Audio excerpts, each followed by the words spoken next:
Irmãos, hoje nós daríamos continuidade, né, na carta aos Efésios e Gálatas, Gálatas e Efésios.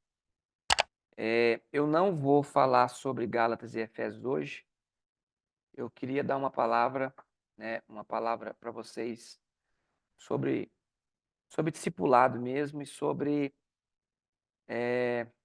uma exortação, uma palavra profética nesse dia. O Senhor tem me impelido a fazer isso. E quero gastar esse tempo com vocês falando a respeito daquilo que o Espírito Santo tem falado nesses últimos dias. E eu espero que o coração de cada um de vocês esteja aberto, né, pronto a ouvir, pronto a obedecer e pronto a estar na brecha. Eu ouvi uma frase dias para trás, eu nunca tinha pensado nessa frase, mas ela é muito bíblica. Ou você está na brecha ou você dá brecha. Ou você está na brecha ou você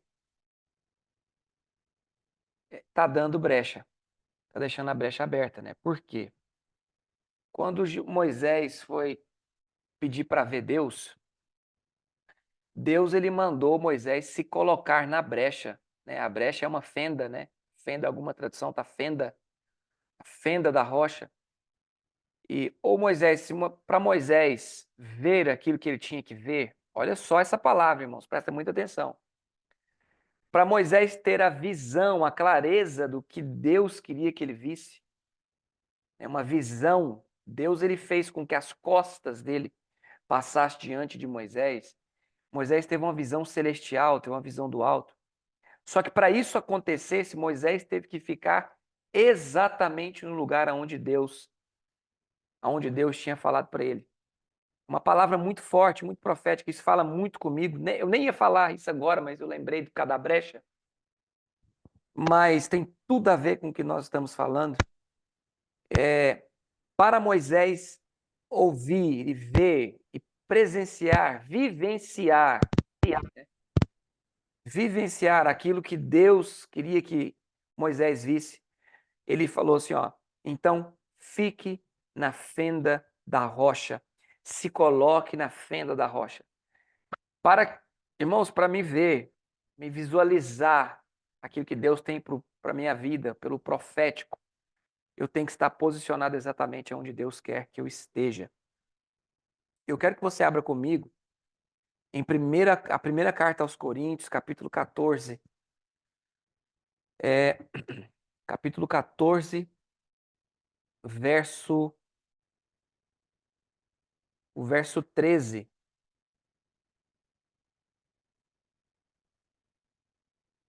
Não, verso 3, desculpa. Capítulo 14, verso 3. Para a gente iniciar essa aula com a palavra. Irmãos, a preocupação de um líder, de um pastor, de um discipulador, de um pai espiritual, a preocupação é sentir aonde deve estar o pastor, aonde deve estar o profeta. Deve estar no altar, procurando discernir o coração de Deus, procurando ouvir o coração de Deus, procurando sentir o coração de Deus. E um bom pastor, um bom discipulador, ele vai querer passar, transmitir para as ovelhas, para os seus filhos, para a sua família. Ele vai procurar não falar daquilo que ele sente, mas daquilo que ele está sentindo, porque ele está procurando sentir o coração de Deus. Então, o pastor, o discipulador, ele não se move segundo o seu coração, ele se move segundo o coração de Deus. Para isso acontecer, o ministro de Deus, ele tem que se ocupar, irmãos. Ele tem que se ocupar em ouvir a voz de Deus. Por que uma igreja tão rasa e tão fraca nos últimos dias? Porque os líderes não se ocupam em ouvir a voz de Deus. não se ocupam, não gastam tempo em discernir, em ouvir, em sentir o coração de Deus. Então, o pastor ele tem que se esmerar, ele tem que se gastar, ele tem que se doar em estar sensível a ouvir a voz de Deus, a sentir o coração de Deus, a saber aonde Deus está, aquilo que Deus está fazendo. Dentro dessa linha de pensamento, de raciocínio, irmãos, esse texto de 1 Coríntios capítulo 14, ele vai falar o seguinte. Paulo está exortando a igreja aos Coríntios, né, de Corinto. E ele está dizendo ali, ele está debatendo dos dons espirituais, ele está falando do falar em línguas dentro da igreja, ele está nesse contexto de dons, ele está no contexto, porque naqueles dias eles procuravam muito os dons, coisa que a igreja hoje não procura mais, coisa que não se fala mais dentro das nossas igrejas, não se fala mais do dom de cura, do dom de profecia, não se fala mais das maravilhas, não se fala mais do discernir espírito, não se fala mais, não se vê mais a manifestação disso, não se fala mais do batismo com o Espírito Santo. Mas Paulo aqui estava discutindo porque essa igreja estava tão avivada a ponto de Paulo ter que dar uma freada. Paulo teve que dar uma discipulada naquele povo para dizer para eles, olha, calma. Quando um falar, o outro cala. Porque era tantos profetas dentro da igreja. Era tantas pessoas querendo profetizar, era tantas pessoas com a palavra de sabedoria, era tantas pessoas com a palavra de conhecimento, era tantas pessoas com a ciência da palavra, com a interpretação, que elas todas queriam falar ao mesmo tempo. Mas Paulo estava ensinando à igreja como se comportar naqueles dias. E esse capítulo 14, verso 3, ele fala de um ponto que era ótimo você marcar. Vou ler o texto.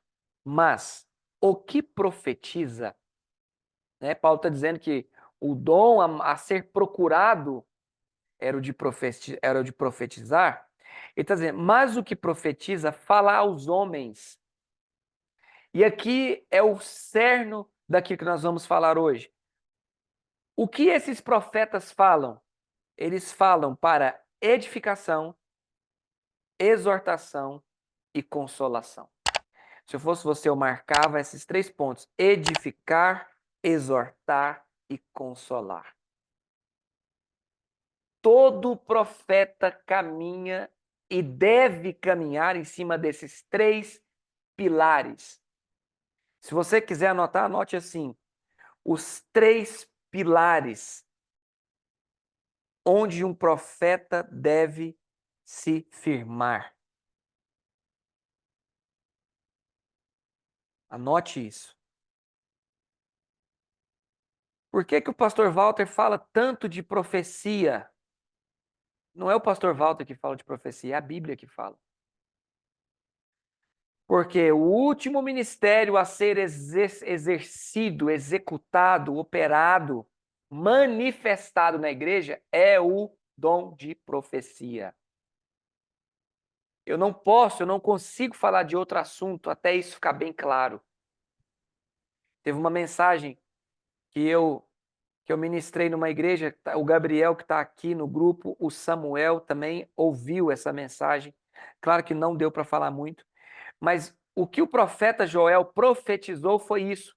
Nos últimos dias derramarei do meu espírito sobre toda a carne, sobre os servos, sobre as servas, e eles profetizarão.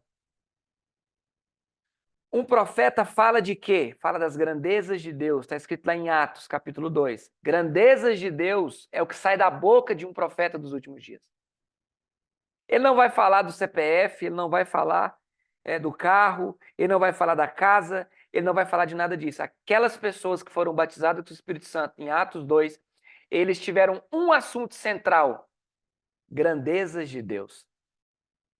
O profeta se ocupa em dizer, em revelar quem é Deus. Meu Deus, louvado seja Deus por isso. Vou dizer de novo, o profeta se ocupa em revelar o coração de Deus para as pessoas. Porque aqueles lá diziam isso. Porque nós ouvimos eles falar das grandezas de Deus. E eu quero me ocupar nisso. Então, em cima desses 3 pilares que vocês anotaram aí, edificação, exortação e consolo, Quando um profeta se levantar dentro da igreja de vocês, quando o irmão de vocês se levantar em profecia, vocês vão julgar a profecia nesses 3 pilares. Quais são os pilares da profecia? É para edificação? Ok. Tem exortação dentro da profecia? Ok. Confere. É para consolação? Confere. Se for para outra coisa, não confere, não é profecia. É mais um querendo encher linguiça em cima de um altar, em cima de um púlpito. A Bíblia nos exorta, julgar a profecia. Né? A profecia deve estar balizada nesses 3 pilares. Então, não é qualquer pessoa que se diz profeta que vai falar qualquer besteira. Não. A profecia está firmada no consolo, na exortação e na edificação da igreja. E um profeta se ocupa em revelar as grandezas de Deus. As grandezas de Deus. Eu já falei isso em outras lives, vou falar de novo. O espírito chamado Jezabel tem calado os profetas nos últimos dias. O espírito de Jezabel não exatamente está em uma mulher. O espírito de Jezabel, ele opera também em homens. Ele opera em instituições, ele opera em igrejas, ele opera em lugares específicos. Claro que dentro do contexto igreja, do contexto religioso, do contexto político, né? Ele opera. Qual é a função, a operação do espírito de Jezabel? Calar a voz profética. Ele age em qual assunto? Irmãos, ouça o que eu estou dizendo. O espírito de Jezabel, ele opera em alguns pontos. O ponto principal é calar a voz profética. Quando se cala a voz profética, a igreja ou o indivíduo, eu estou falando sempre para indivíduos e para o corpo. Presta muita atenção. Eu falo para indivíduo, no individual, mas eu também falo para o corpo. A voz profética, além desses 3 pilares, a voz profética dá direção. A voz profética dá direção. Se a voz profética está calada por causa do espírito de Jezabel, a igreja ou o indivíduo está perdido. Ah, eu não sei o que eu faço com o meu ministério está parado, eu não tenho direção ministerial, porque você não tem uma voz profética na sua vida. Né? Primeiro ponto, se você está se sentindo perdido, é porque você não tem uma voz profética, porque a voz profética aponta destino. A voz profética aponta destino. Se você se sente sem direção, perdido ministerialmente, é porque falta uma voz profética. Então, às vezes, na igreja, né, como corpo e como indivíduo, está faltando uma voz profética. Identifique isso na sua vida. Falta uma voz profética. Se o espírito de Jezabel está operando e ele tem espaço para trabalhar, a primeira coisa que ele vai fazer é calar a voz profética. Calando a voz profética, a igreja vai ficar sem direção. Irmãos, a igreja, eu vejo tantas, meu Deus, eu fui lá em Portugal, fiquei apavorado. E aqui no Brasil é a mesma coisa, você fica apavorado, por quê? As igrejas elas não trabalham mais no cerne da igreja, que é ganhar almas. Ganhar almas é o cerne, é a coluna vertebral da igreja. É ganhar almas, é discipular, é fazer discípulos. Se a igreja não ganha. E quando eu falo ganhar, eu vou até substituir essa frase por gerar. Gerar almas. A igreja, todo corpo, ela precisa gerar almas. E nós, no individual, também devemos gerar. Se eu não gero almas no individual e também não estou gerando muito menos no coletivo, significa que a direção da igreja ela está fora do curso natural da igreja. Se eu, como indivíduo, não ganho almas, eu estou fora do curso natural. de membresia, né, do corpo de Cristo. Então, a voz profética se levanta, e ela está se levantando agora na sua vida, de qual forma? Edificando, exortando e consolando. A primeira coisa que aqui fala é edificação. Edificação. A primeira coisa que eu quero dizer essa noite, o sinal dos últimos dias para uma igreja pré-arrebatamento, preste bastante atenção, a câmera sumiu, mas ela vai voltar. Vou liberar a câmera aqui. Olha só, anote aí. Requisito da igreja pré-arrebatamento. A igreja pré-arrebatamento. Anote aí. Arrependimento. Arrependimento. Todos os lugares que o Senhor tem me levado, irmãos, nós devemos provocar, proclamar, despertar arrependimento nas pessoas. E eu vou te dar uma dica agora bíblica de como chamar as pessoas para o arrependimento. Eu vou te dar agora a dica. Mostre para o ser humano que você está pregando, o seu ouvinte, sua igreja, para você, qual é a natureza humana. A pregação ela tem que consistir em um ponto: mostrar para o homem quem ele é. Você não consegue gerar arrependimento nas pessoas sem mostrar quem ele é. Você deve mostrar a condição do homem. As pessoas até esqueceram como é que evangeliza. Como é que você evangeliza? Você é pecador e você está desligado de Deus. Esse é o cerne da mensagem.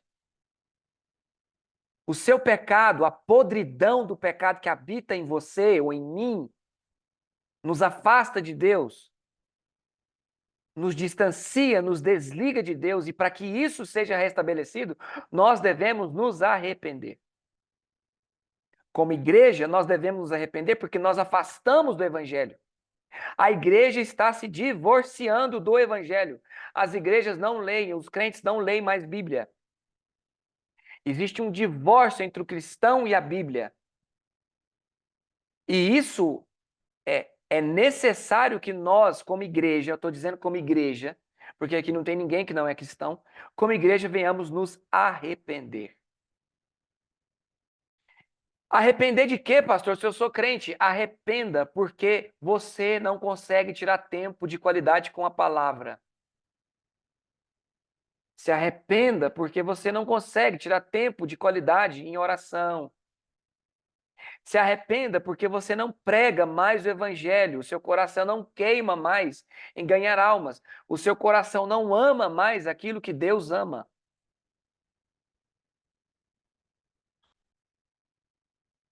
Irmãos, para a igreja crescer ou ser edificada, ela precisa saber para onde, qual é a direção que ela caminha.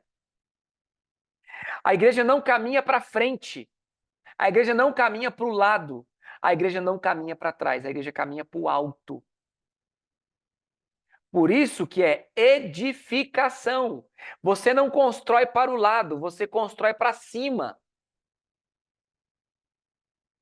Você constrói. Em um paralelo com a igreja, existe a Babel. A Babel, semelhante à igreja, é uma edificação construída por homens que se unem em um só propósito para chegar ao céu. O destino da Babel, o propósito da Babel é levar pessoas para cima, só que sem arrependimento. Pessoas que querem fugir do juízo de Deus, né? Com uma construção rumo ao céu sem arrependimento. Por isso que Deus desce e destrói. Todas as construções que não são lideradas pelo Espírito Santo são Babéis. Então, uma igreja que não caminha em arrependimento, ela pode ser uma Babel.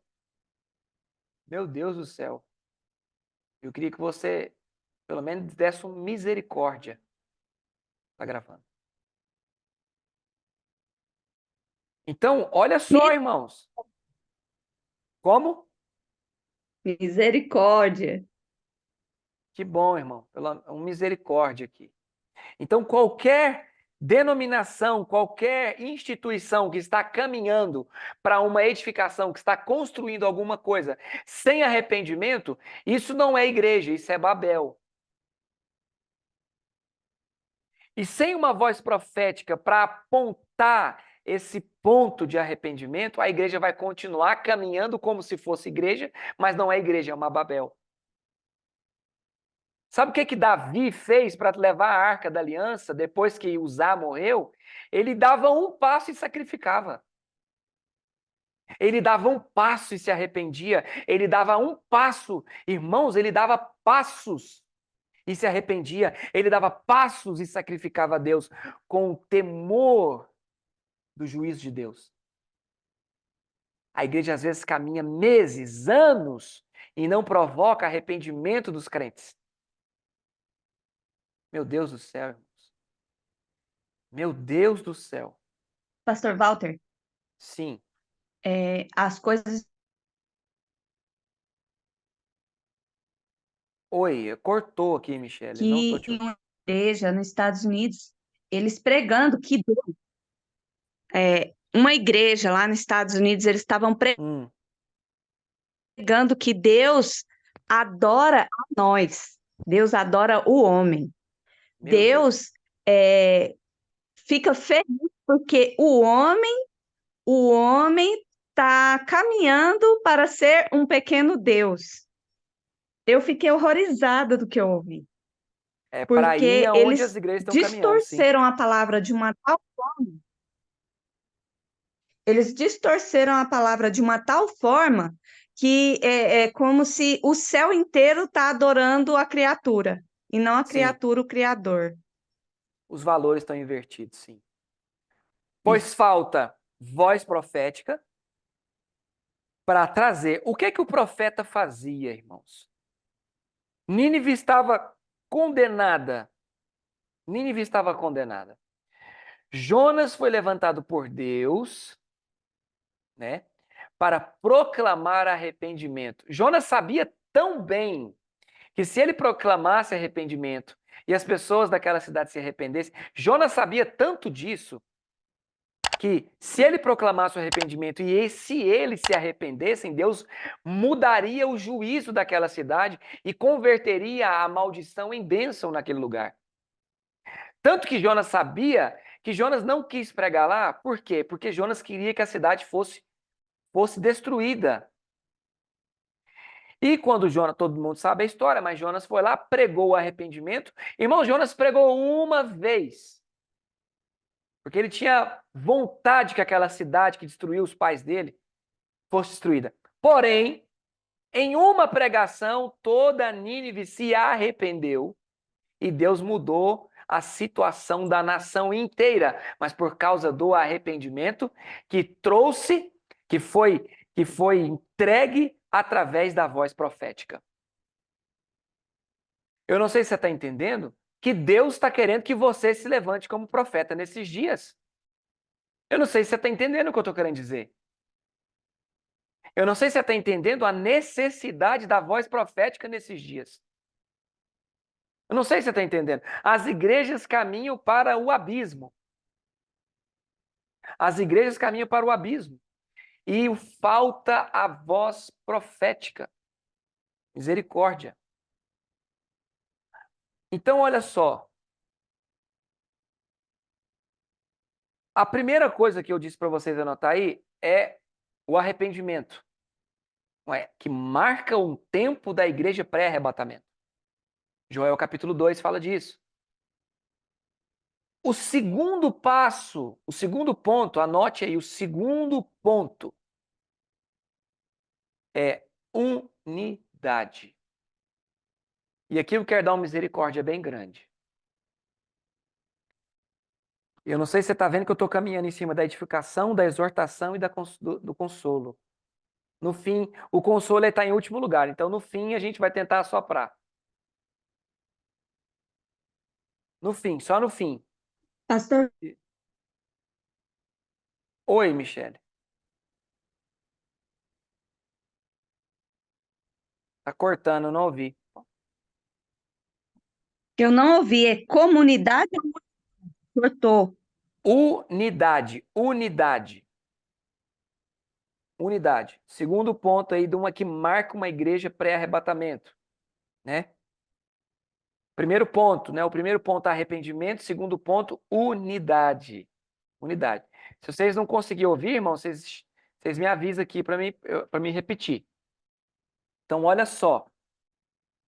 Aqui eu quero dar uma misericórdia. Esse texto que eu tô, esses pontos que eu estou citando é tudo do profeta Joel, viu? Capítulo 2. Anote aí que isso tudo que eu estou falando é do profeta Joel. Não é uma mensagem do Walter, é uma mensagem da Bíblia, viu? E quando eu ministro isso para vocês aqui, irmãos, num dia de discipulado como esse, é para que isso entre nos nossos corações, nos exorte e nos mude de lugar diante de Deus. Agora aqui é um ponto que eu vou gastar só um pouquinho de tempo. Irmãos, o vínculo que o sangue de Jesus traz, o vínculo da palavra, o vínculo da fé, são para aproximar pessoas, para unir propósitos. Por que é necessário congregar? Congregar é necessário para que os propósitos sejam unidos para a edificação, né? Um fala, um profetiza, um tem a fé.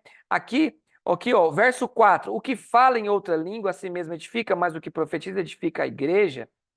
Paulo aqui está dizendo de várias coisas. Capítulo 12 de Coríntios, ele está falando dos dons, dos exercícios da igreja. Então, é necessário congregar. Mas para congregar tem que ter unidade. E o que marca os últimos tempos é a unidade. Agora, aqui eu quero parar e eu quero ir ponto a ponto. O primeiro ponto é família. Dentro do ponto unidade, você vai colocar um subtópico aí, família. Família. Irmãos, em nome de Jesus, invista tudo, exatamente tudo que você tem, todo o seu tempo, sua dedicação, sua devoção, seu suor, invista na sua família. Irmãos, faz o seguinte, o marido, o mínimo é morrer, o mínimo é morrer. O filho deve honrar, irmãos. O pai e a mãe. Honrar. O marido deve ser para a mulher como Cristo. A régua é muito alta. A régua é alta. Eu quero dar um testemunho para vocês. Tem alguns anos, de uns anos para cá, depois que eu converti, depois que eu fui para Cristo, eu passei um tempo dedicando muito à igreja, ao ministério. E eu deixei minha casa um pouco de lado. Eu tô sendo bonzinho comigo mesmo, né? Não é um pouco de lado, foi muito de lado, né? E de uns anos para cá, Deus me exortou, eu fui exortado a dedicar a minha esposa e os meus filhos, tempo de qualidade com a minha esposa e com os meus filhos.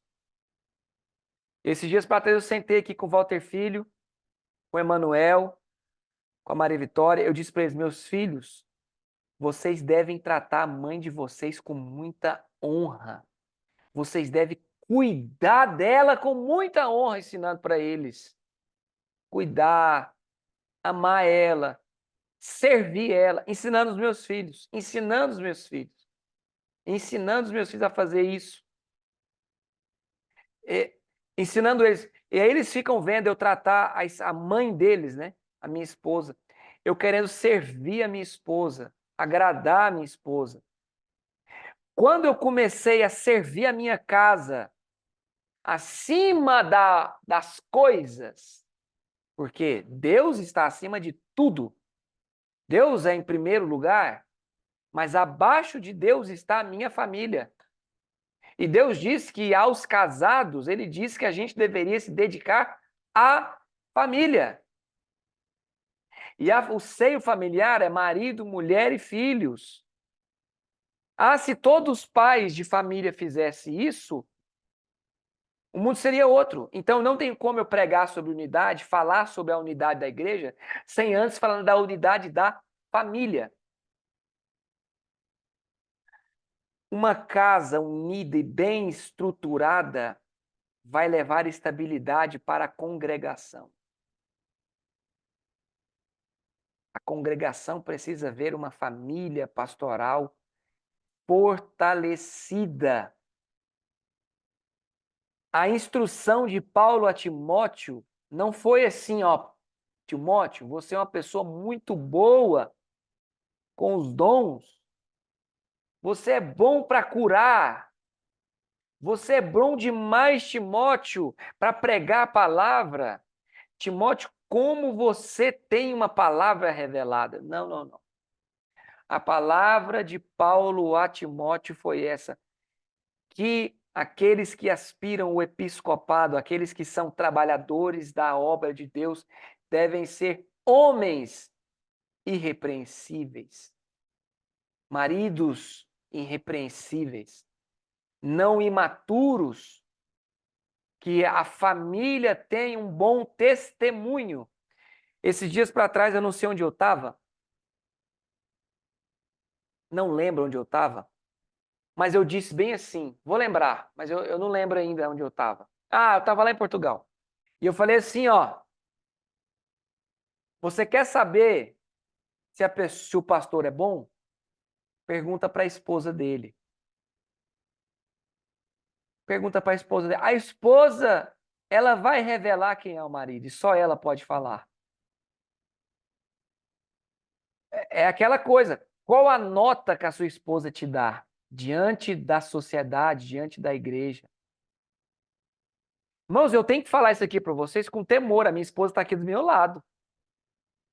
Se ela quiser me entregar aqui agora, ela entrega.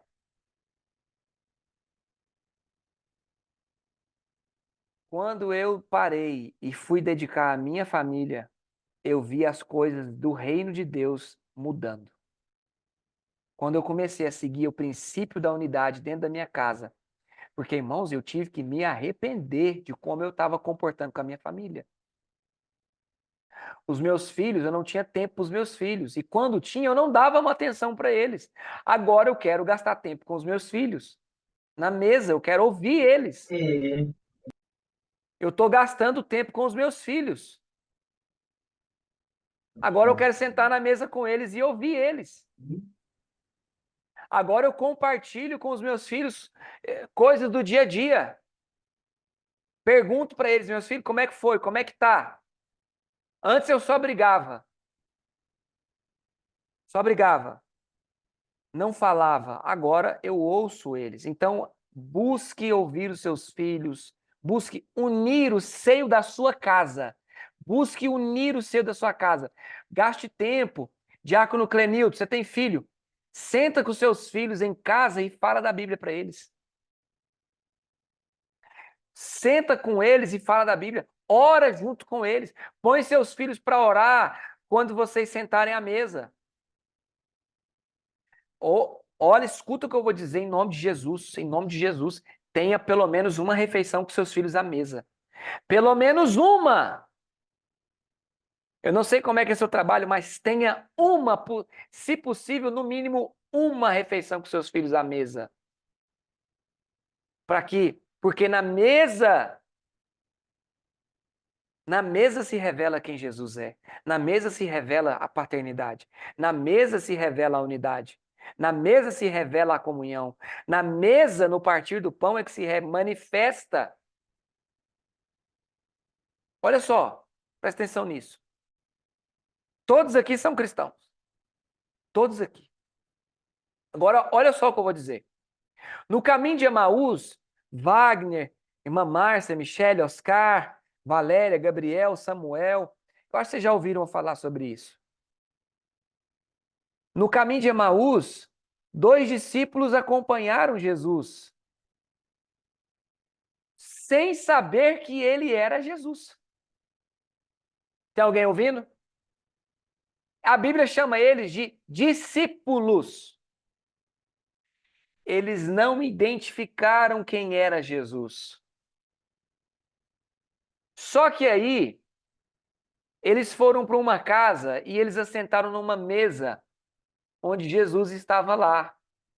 E na mesa, eles não ousavam dizer, está em Atos, eles não ousavam dizer que ele era Cristo. Eles não tinham certeza que ele era Cristo. Eles caminhavam com Cristo, mas não conheciam Cristo. E a Bíblia diz que quando Jesus distribuiu a comida, quando ele repartiu o alimento, quando o alimento foi para a mão deles, a Bíblia diz assim: os olhos deles abriram e eles entenderam que ele era Cristo. Ah, pastor, para você estar falando isso por quê? Porque eu estou dizendo que a mesa revela Cristo.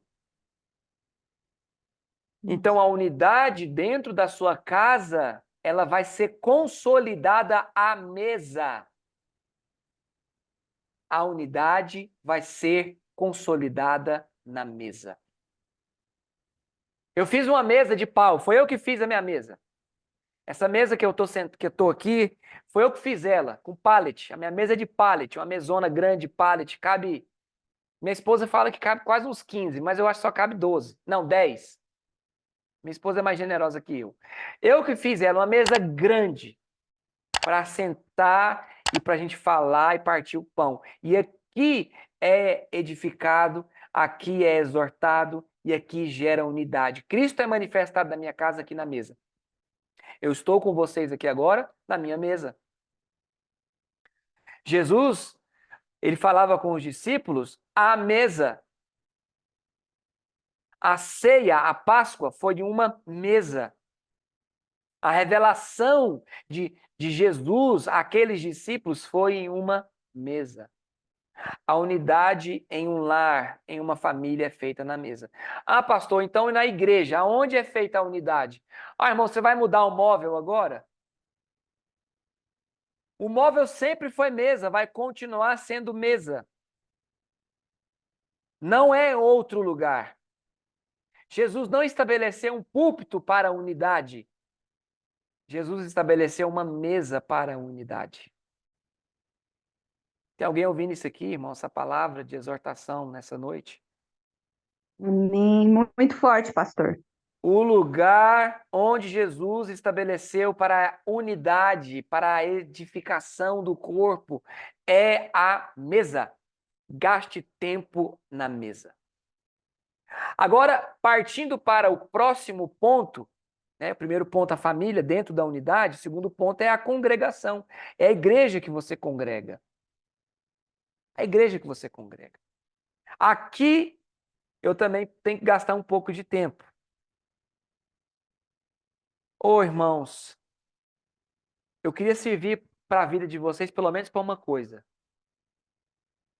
Eu queria ser útil na vida de vocês para uma coisa, em nome de Jesus. Eu preciso ser útil.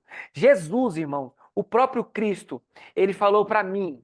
Eu não sei o que ele falou para você, mas para mim ele falou: esmere-se em ensinar. Ele falou isso para mim. Se gaste, se consuma todo em ensinar. Eu estou exercendo aquilo que Deus mandou fazer. Ele mandou fazer isso. E eu queria servir para alguma coisa, para servir sua vida, para te servir. Eu não estou aqui, eu estou aqui para te servir. E dentro desse serviço que eu estou prestando para o corpo de Cristo, eu queria te dizer uma coisa, irmãos. Depois que você consegue ter unidade com a sua casa, eu vou dizer para você. Se você é um membro de uma igreja, se você não é, você já está desviado. Está bem desviado.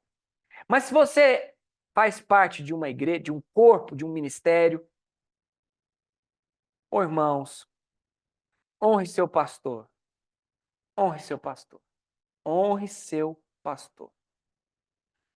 Ô irmão, se você abrir agora, eu vou dar para o diácono Clenilton abrir. Abre o seu microfone aí, diácono Clenilton, e abre lá em Gálatas, capítulo 6, verso 6. Ô Deus, eu queria servir pelo menos para uma coisa. Só 6,6, pastor? É, O que está sendo instruído na palavra, partilhe todas as coisas boas com aquele que o instrui.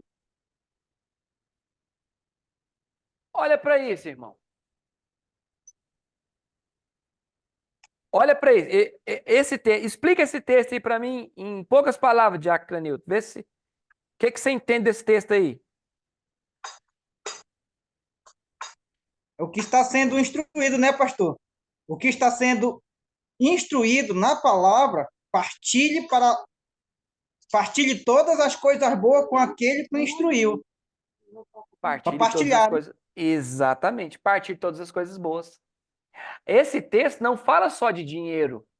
Ele não está falando só de dinheiro, é de todas. Aí o texto está dizendo todas. Honra. Tem outro texto que fala daqueles que velam por suas almas. Quer ver? Eu vou dar ele aqui agora para vocês. Se alguém souber, pode falar.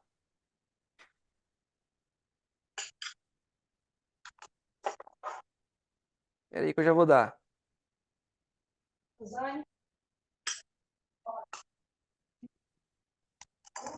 Olha aqui. Abre lá. Pode ser você mesmo, diácono Clenilton. Hebreus 13, 17. Você que está aí, anota essas referências. Hebreus 13, 17. Cadê o cedeu? Olha como você pôs. Quer feijão? Eu coloquei já no prato dela. Tá, vou ler. Pode ler. Obedeçam aos seus líderes e submetam-se à autoridade deles. Eles cuidam de você como quem deve prestar contas. Obedeçam-lhes para que o trabalho deles seja uma alegria e não um peso, pois isso não seria proveitoso para vocês. Olha para esse texto. Olha para esse texto. Obrigado, Clenilton. Olha para esse texto. Eu vou ler na minha versão, aqui em outra versão. Vou ler na ARC. Obedecer a vossos pastores e sujeitai-vos a eles, porque velam pelas vossas almas, como aqueles que hão de dar conta delas, para que o façam com alegria e não gemendo, porque isso não vos seria útil. Irmão, ajude seu pastor de forma que não fique tão pesado para ele cuidar da sua vida. E a Bíblia está, obedeça. Porque se não houver obediência, não há unidade. Você tem uma aliança com o seu pastor, com o seu líder, então o mínimo que você pode fazer é obedecer. O mínimo. Porque está dizendo aqui, ó, olha o que, para que os pastores não façam isso, não esse pastoreio aconteça gemendo. Pastores que estão gemendo, se acabando, quanto mais sofredor o pastor é, mais desobediente é a igreja. Ah, pelo amor de Deus, anota isso aí. Irmão, se o seu pastor está em grande sofrimento para pastorear uma igreja, significa que a igreja está em tamanha desobediência. Não é eu, não, é o texto de Hebreus. Não sou eu. Irmão, se você não consegue submeter, aqui a Bíblia está falando sujeitar, submeter a um líder espiritual, aquele que vela pelas suas almas. Irmão, você está fora demais do princípio de Deus. Está fora, está fora. Está muito fora do princípio. Ainda sai hoje. Clenildo, você abriu? Você quer falar alguma coisa ou você fechou? Eu É porque pode tinha deixar, eu tinha fechado. fechado. Pode fechar aí. Tá. Ah, tá. Obrigado. Então, olha só. Estou falando de unidade na igreja, no corpo. Não, pastor, eu tenho unidade com Deus. Eu tenho unidade, eu estou bem com Deus. Como que você está bem com Deus e não obedece o seu líder, irmão? Isso é impossível. Então, ministrando sobre unidade, seja unida com a sua igreja, seja unido com o seu pastor, seja unido com a liderança da sua igreja, seja unido com os seus irmãos, seja unido com os seus irmãos. Coopere, não fermente, não atrapalhe. Vou falar uma coisa aqui que eu falo para qualquer pessoa sem medo de errar e ser julgado. Não estou bem na igreja onde eu estou. Estou mal. Primeiro ponto. Você já conversou com o seu pastor? Não estou conseguindo congregar naquela igreja. 98% das pessoas que me falam isso são pessoas que não sentam para conversar com os pastores. Ah, eu não concordo com isso na igreja. Eu faço a pergunta para todos e todos me falam a mesma coisa. Eu pergunto, você já compartilhou isso com o seu pastor? Não, não compartilhei não, mas fica fermentando os cantos da igreja. Então, o que que deve fazer? Você não concorda com uma coisa? Glória a Deus, você não concorda, você não foi chamado para ficar concordando com tudo. Porém, chame o seu líder, chame o seu pastor, senta com ele igual um filho de Deus, decente, e fale, meu irmão. Toma, pega uma garrafa de café, senta na mesa com o seu pastor, respeitosamente, chega nele e fala, pastor, tem uma situação assim que eu não estou entendendo. Pastor, tem uma situação assim. Irmão, teria menos pastor sacana, teria menos pastor em adultério, teria menos pastor fazendo coisas erradas, se tivesse irmãos que sentasse e questionasse pastor. Ô, irmão, se tivesse olha o que uma igreja saudável, de membros saudáveis. Não, eu não estou gostando disso, eu não estou concordando com aquilo. Amém. Glória a Deus. Não está concordando? Que bom. Mas não leve isso para a roda de fermentação. Leve isso para uma mesa com o seu líder. Senta com ele e fala, pastor, eu amo a sua vida. Eu quero cooperar nessa obra. Porque a minha função aqui é cooperar para que todos venhamos chegar à unidade da fé, à estatura perfeita, ao pleno conhecimento do Filho de Deus. Essa é a sua função, essa é a minha função. Sente com seu líder e abra a sua boca. Toma um café para adoçar e chega nele e converse com ele, mas não fermente. Não fermente. Né? Senta com ele, porque isso vai trazer unidade. O pastor humilde e um servo de Deus vai te ouvir. Você vai falar assim, pastor, eu queria orar com o Senhor nessa causa, porque eu estou aqui para cooperar com o Senhor na obra. Porque o pastor não é dono da obra, ele não é o dirigente da obra, ele é mais um cooperador da mesma obra que é de Cristo. Ele não é um sobre-humano, é um super-homem, ele é um homem pecador, falho, que precisa ser questionado, que precisa ser ajudado. E quando você chamar o seu pastor para conversar, você vai estar estreitando os seus laços, a unidade entre você e o seu pastor vai aumentar. Chame o grupo de obreiros, sente, discuta, com temor, com a presença da oração. Não, pastor, essa situação que vamos fazer um jejum, vamos proclamar um jejum na igreja. Pastor, eu estou aqui para te ajudar, eu me disponho. Isso traz unidade para o corpo. Porque o que eu estou vendo, o que está acontecendo nos últimos dias, meus irmãos, eu estou vendo irmãos edificando igrejas para si mesmos, querendo, cada um é uma igreja. É aquela heresia do diabo que ele plantou, aquela palavra diabólica. Eu sou igreja. Sozinho, irmão, você está morto. Sozinho você está morto. Sozinho você não é igreja de jeito nenhum. Sozinho você é um corpo morto. Sozinho você é uma carcaça fedida.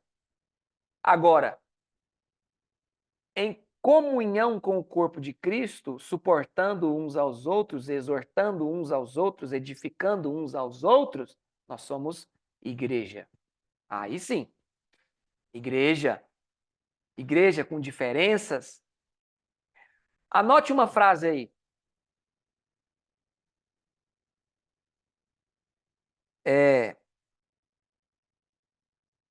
Fazer tijolos para Faraó ou pedras para Deus?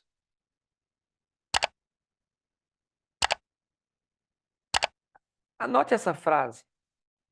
E eu vou explicar ela e que você medite nela depois. Deixa Deus falar com você. Permita o Espírito Santo falar com você. Tijolo é tudo igual. É fabricação em massa, em série. Tijolo é tudo certinho. Isso aí não é de Deus. Igreja não tem um monte de gente certinha, com os furinhos tudo certinho. Não, irmão. Igreja é feita de pedra. Tudo rústico, caroquento, defeituoso, torto. Pedra. Altar não era feito de tijolo, altar é feito de pedra. Quando Elias foi orar lá no monte, fugiu o nome agora do monte, mas quando ele foi orar lá com os profetas de Baal, eu vou lembrar, Carmelo, quando ele foi lá guerrear com os profetas de Baal, os profetas de Azira, ele não pegou 12 tijolos, ele pegou 12 pedras, cada pedra representando as tribos de Israel. Quando ele pegou lá as tribos, Simeão, Judá, Naftali, Zebulon, quando ele pegou as tribos, Benjamim, quando ele pegou Manassés, quando ele não pegou pedrinhas, tijolinho, quadradinho, arrumadinho, ele pegou representando as tribos, pedras defeituosas. E sabe o que ele fez com as pedras? Uniu as pedras e colocou em volta das pedras água. Aquilo é o símbolo do Espírito Santo que traz unidade para o corpo. Ah, fala alguma coisa, pelo amor de Deus. Eu acho que eu estou sozinho nessa live aqui hoje. Aleluia. Irmão, Glória a Deus. ele juntou as pedras e mandou cavar em volta. Porque para gerar unidade, para o fogo descer, tem que cavar, irmão. Tem que ter exercício, tem que ter esforço.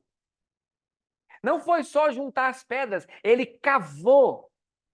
Ele cavou. E agora eu vou te dizer uma coisa violenta.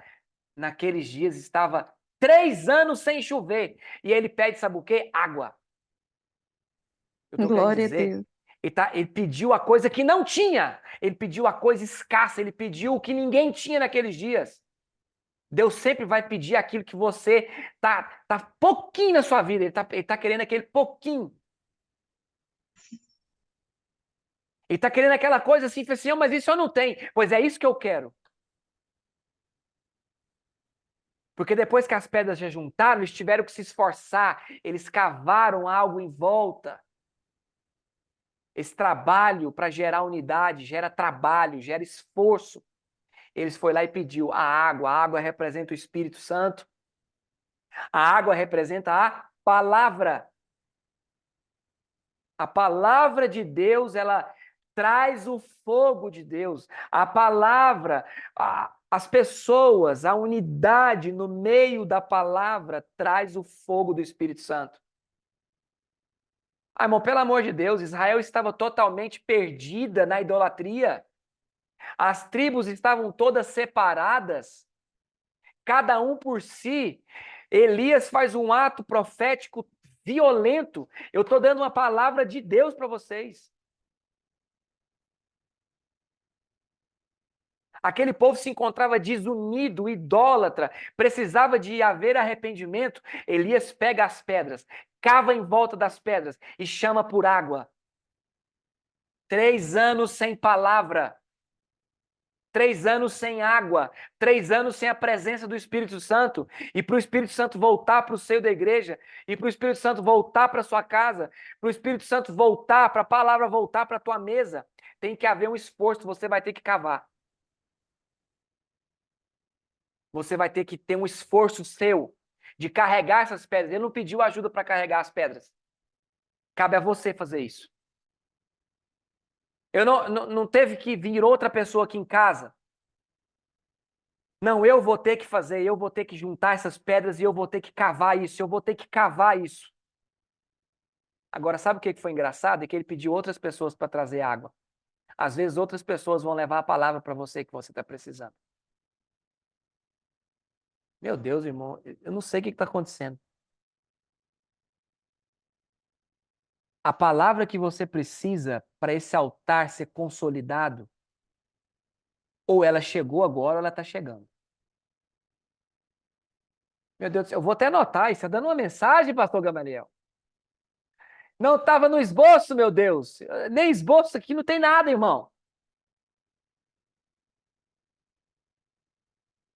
Ele disse assim, ó, peça que eles tragam água. A palavra foi traga. Cercou o altar e Elias fez uma oração. Irmãos, unidade, palavra, esforço. E agora Elias faz uma oração. O povo estava desunido, o povo está na idolatria, Elias agora faz uma oração.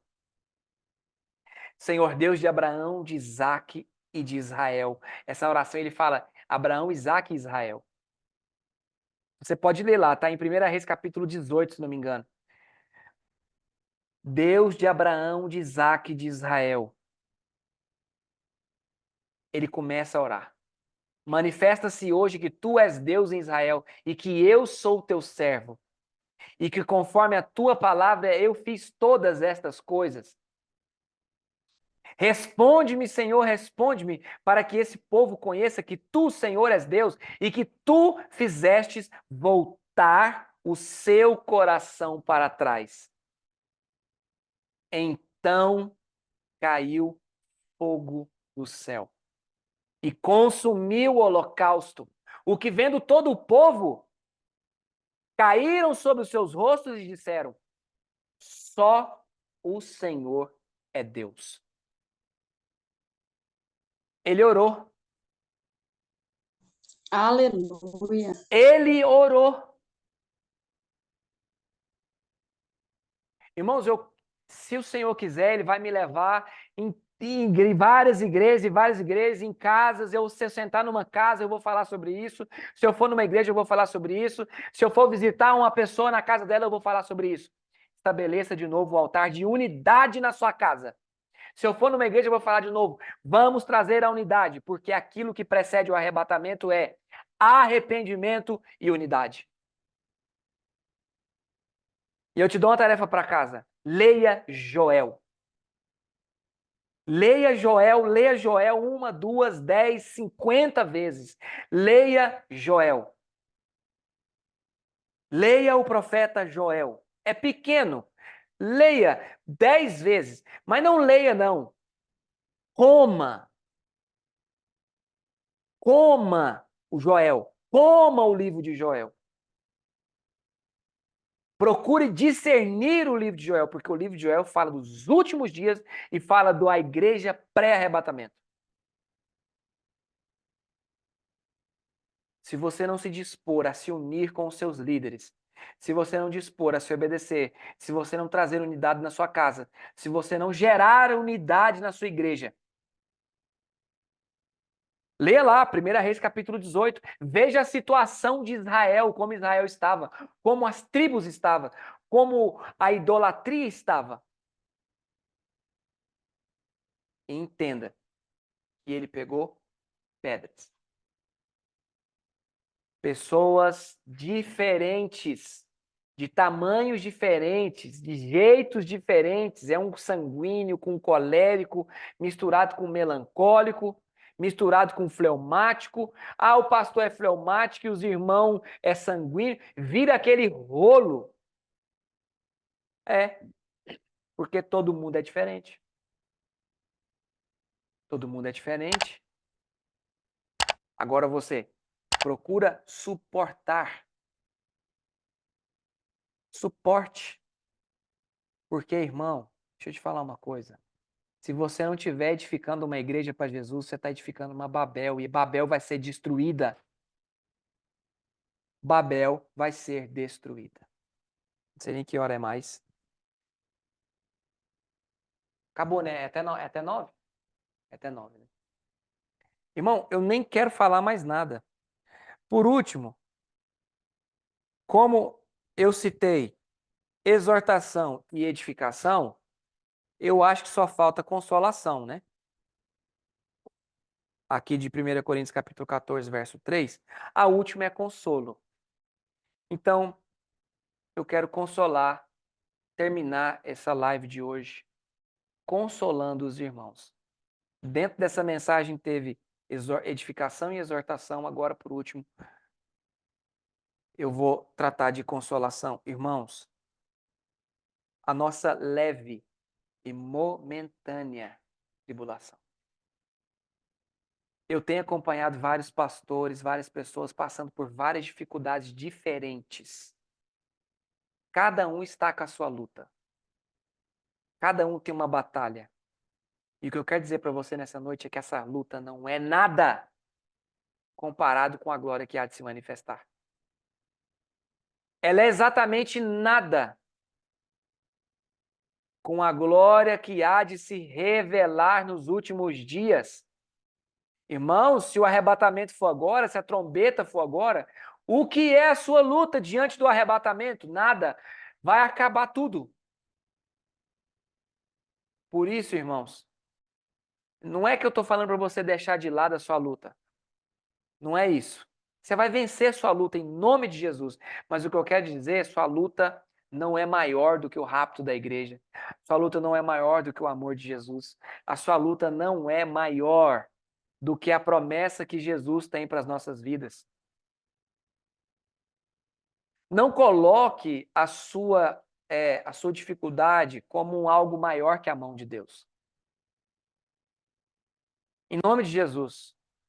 A mão de Deus é muito maior do que qualquer gigante que você possa enfrentar. A mão de Deus, o poder de Deus, a graça de Deus, o amor de Deus é muito maior do que qualquer dificuldade.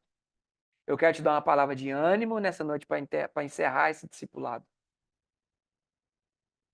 Irmãos, se tiver alguma coisa dentro disso que foi falado aqui, que é necessário um conserto, vá e se conserte. Se arrependa e não peques mais. Busque unidade com a sua casa, busque unidade com seus líderes, com seus patrões, com seus pastores. Busque unidade. Irmãos, se você não estiver na brecha, você está dando brecha. E para ver e para viver aquilo que o Senhor tem e quer revelar nos últimos dias para nós, é necessário que cada um de nós esteja na fenda, na brecha, cobrindo a brecha. Cobrindo a brecha. Amém? Quero ver se alguém de vocês quer falar alguma coisa, quer fazer algum comentário. está à vontade para fazer algum comentário. Por favor. Fala alguma coisa aí. Ninguém fala nada, tá vendo? Estou falando. Tá todo mundo em desobediência. Amém. Não tem nem tanto o que falar. O que o Senhor deixou bem claro e verdadeiramente é o que nós estamos vivendo nos nossos dias, nas nossas igrejas. Realmente estamos no fim dos tempos, estamos vivendo apostasia. Só não é mais notório porque, como se diz, tem muitos que ainda não querem ver isso. Mas para a gente viver a unidade que o Senhor tem para nós temos que voltar ao início, voltar aos primórdios com o Senhor e restaurar o relacionamento com Ele no íntimo. Porque Primeira hoje coisa. em dia, eu falo porque não é só numa igreja, são várias igrejas que estão doentes, estão perecendo. Por quê? Porque falta intimidade, falta estar lá, ó, no tete a tete com o Senhor, ouvir Ele falar. Exatamente. Exatamente. É aquilo, né? Obrigado, Michele. É aquilo. Discípulos caminhando com Jesus sem conhecê-lo, sem identificar. Não, esse aqui é Jesus, não identificou. Então, faça uma análise na sua vida. Tem pessoas vivendo o superficial com Jesus. Irmãos, não viva uma vida toda sem se auto-questionar se você já conheceu Jesus, pelo amor de Deus.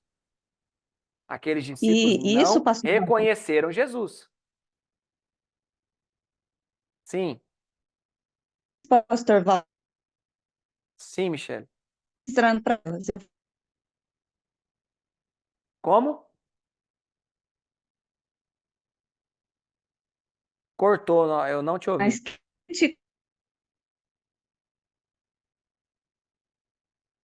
você Ixi, tá cortando. Tá cortando só pra mim ou é pra todo mundo que tá cortando, gente? Todo mundo. Ah, Para mim tá também está o mais cortando. importante Tá cortando, não Michele. é Fala lá. você Hum.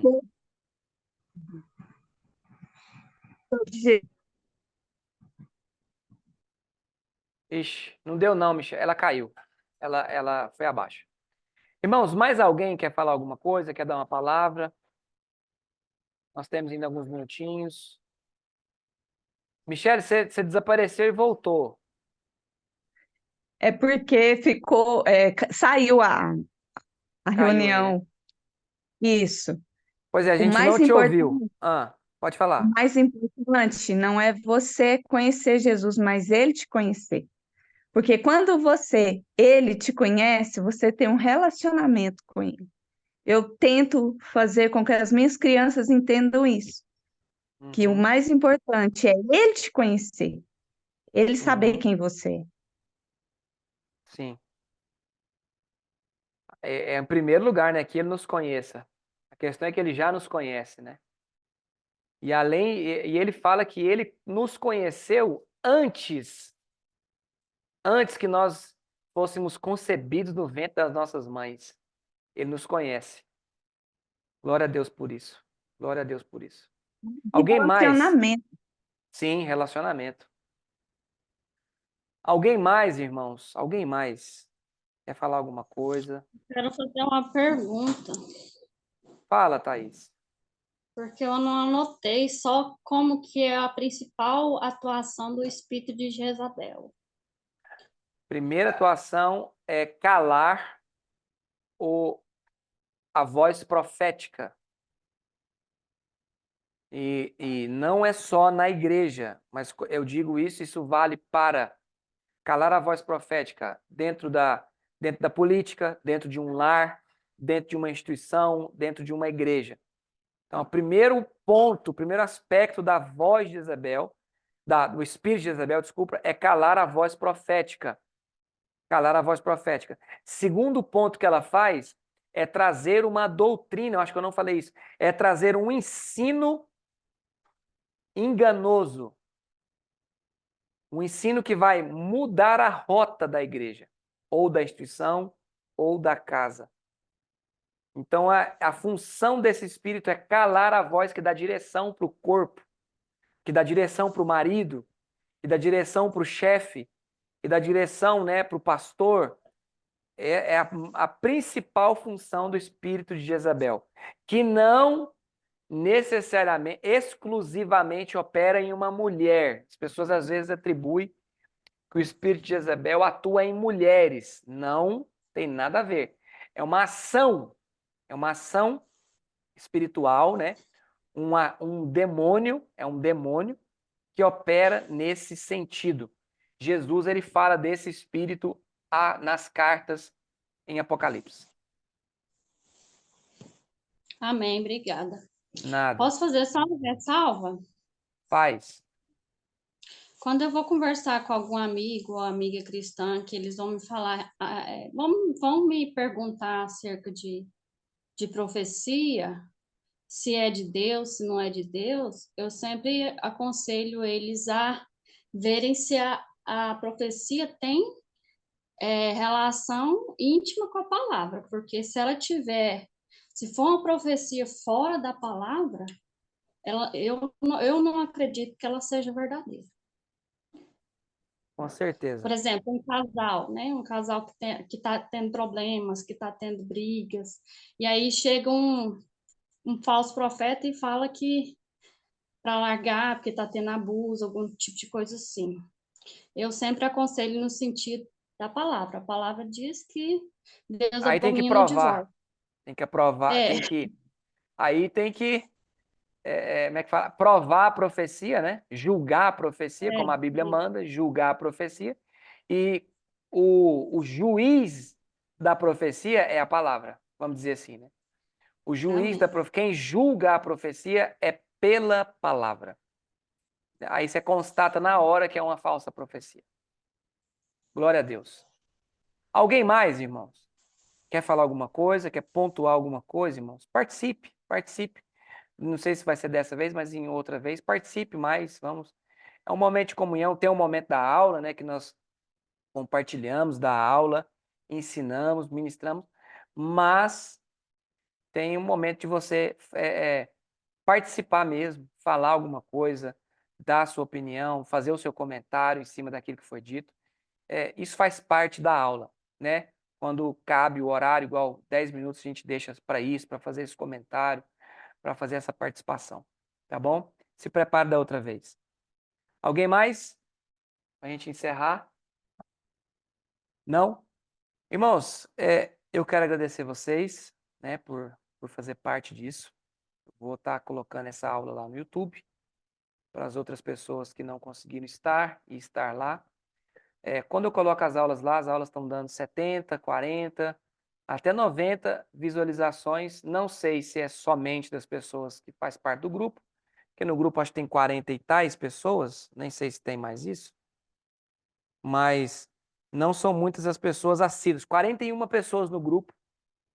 E infelizmente as pessoas não têm muito compromisso, né? Infelizmente é uma falta gigantesca de caráter as pessoas entrar num grupo desse e não nem sequer dar uma justificativa, né? Dar uma explicação. Mas estamos caminhando para um caráter um caráter moldado pela palavra de Deus. Não tem como a gente ser arrebatado sem caráter, irmãos. E isso é um ponto de caráter. Eu tenho falado muito sobre tem pessoas que não conseguem responder uma mensagem. Tem gente que abre a mensagem e não responde a mensagem. Isso é falta de caráter. Ah, não, eu não vi. Não, irmão, então não abre a mensagem. Joga fora esse WhatsApp seu. Que é falta de caráter. Não tem justificativa. Irmão, não tem justificativa para nada. Nesse mundo não existe justificativa para nada. Existe falta de caráter. E naquilo que você é pego na sua falta de caráter, é simples. É só você consertar. Assuma o erro, se arrependa e mude. É simples. Nós estamos aqui para ser moldados no caráter de Cristo mesmo, isso é normal. Então, assim, são coisas pequenas. E a gente pega nas coisas pequenas. Nas coisas pequenininhas é que a gente é pego. Hoje eu ia deixar um talão, aqueles talão dentro do carro, né? Eu abasteci um carro lá para o pastor José, o talão ficou lá, dentro do carro. Eu tinha levado um e deixado o outro. Olha que coisa ridícula. Você fala, não, isso é ridículo. Com o pastor José, irmão, nada pequeno é pequeno. Só para você entender como é que é do lado de cá. Eu fui lá e peguei o talão, irmão. Sabe para quê? Para mim não ser repreendido. Para mim não ser. Eu fui lá e peguei o talão desses de abastecimento, de posto de gasolina, tá? Fui lá e pus em cima da mesa. Coloquei a chave no lugar certo. Coisas pequenas. Irmão, o homem não cai, ele não tropeça em montanhas. Nós tropeçamos em pedras. Ah, não sei se você entendeu, não sei se você já conhecia essa frase, mas presta atenção nisso. Nós não tropeçamos em montanhas. Nós tropeçamos em pequenas pedras, é que nos faz cair. Então, observa que as pedrinhas faz cair. Amém? Vamos melhorar isso aí. Eu vou dar uma chamada nesse grupo aqui, vou remover as pessoas que não querem participar, né, que não justifica de maneira nenhuma, que não fala nada, que não manda uma mensagem. Misericórdia por isso. Que Deus abençoe sua vida poderosamente. Peço, por favor, que vocês estejam orando por mim. Daqui uns dias eu quero compartilhar algo que o Senhor está fazendo na minha vida aqui. Por enquanto, ainda como não está tudo ainda organizado, mas vai ter algo, uma boa notícia para dar para vocês aqui. Uma boa notícia para o reino de Deus, é claro. E é boa. Se é boa notícia para o reino, eu acho que é boa notícia para todos nós. Amém? Amém, pastor. Quem vai fazer essa Amém. oração? Quem vai fazer essa oração aqui? A irmã Valéria vai fazer essa oração. A irmã Valéria vai fazer essa oração por nós aqui. Abençoa esse momento aqui de encerramento. Boa noite, irmãos. Amém. Boa noite. Estão me ouvindo? Sim. Para quem não me conhece, eu sou a mamãe do pastor Walter, né? Glória a Deus. Então, é uma oração de término de vídeo? É, filho? Abençoando todo mundo e terminando a chamada. Então, sintam-se todos abençoados em nome de Jesus. Amém. Amém. Amém. Eu me senti. Por norma, são as mães que ensinam os filhos a orar, né? Mas a norma aqui, para mim, é o contrário, né? É o filho que ensina a mãe a orar. E o meu filho tem me ensinado muita coisa. Amém. Saiba todos o meu testemunho, que meu filho é um presente de Deus. Amém. E os dois filhos, né? E em seguida vem a família deles, né? Que é meus frutos, né? Dando frutos. Glória a Deus. Amém. Então, que todos tenham uma continuação de uma boa noite. Em nome de Amém. Jesus, que isso continue sempre. Meu filho dando aí essas palavras que nos preenchem, né? E para mim é um grande orgulho ter um filho do Senhor e que passa para nós essa energia positiva que faz a gente crescer espiritualmente, né? Glória a Deus. E por mais, obrigado, Deus, Amém. por mais esse Amém. ponto. E nada é por Amém. acaso. Vem essa chuva abençoada, porque chuva é benção, né? Não importa o volume dela. Sim. Glória a Deus. Obrigado, Então, mamãe. amém. Obrigado, mamãe. Sintam todos abençoados em nome de Jesus. Amém. Muito obrigado, mamãe, obrigado cada um de vocês. Irmãos, eu amo vocês e que esse vínculo entre nós na palavra, esse vínculo em Cristo Jesus aumente. Amém? Amém. Deus abençoe vocês.